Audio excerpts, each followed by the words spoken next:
एक पिता की रुला देने वाली कहानी। किसी गांव में एक बूढ़ा व्यक्ति अपने बेटे और बहू के साथ रहता था। परिवार सुखी संपन्न था, किसी तरह की कोई परेशानी नहीं थी। बूढ़ा बाप जो किसी समय अच्छा खासा नौजवान था, आज बुढ़ापे से हार गया था।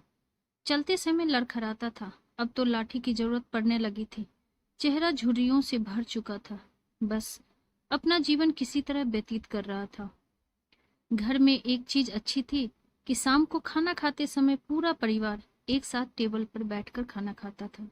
एक दिन ऐसे ही शाम को सारे लोग खाना खाने बैठे थे।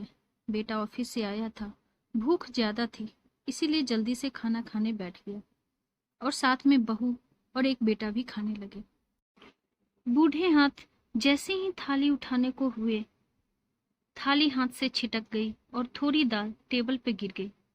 बहू बेटे ने घृणा दृष्टि से पिता की ओर देखा और फिर से अपना खाना खाने में लग गए।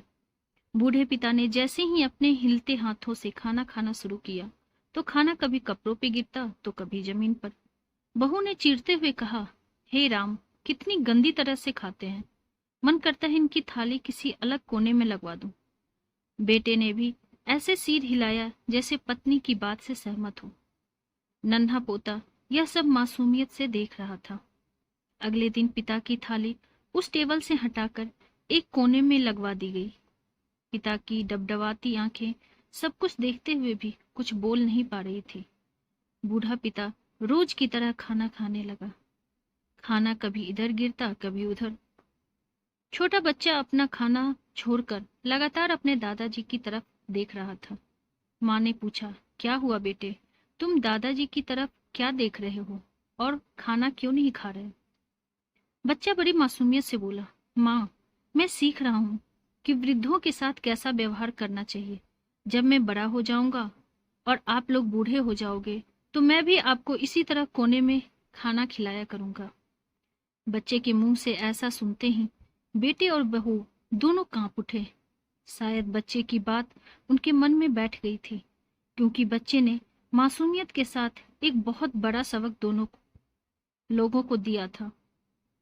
बेटे ने जल्दी से आगे बढ़कर पिता को उठाया और वापस टेबल पे खाने के लिए बिठाया, और बहू भी भागकर पानी का ग्लास लेकर आई कि पिताजी को कोई तकलीफ न हो।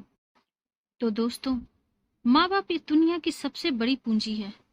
आप समाज में कितनी भी इज्जत कमा लें या कितना भी धन इकट्ठा कर लें, लेकिन माँ बाप से बड़ा धन इस दुनिया में कोई नहीं है।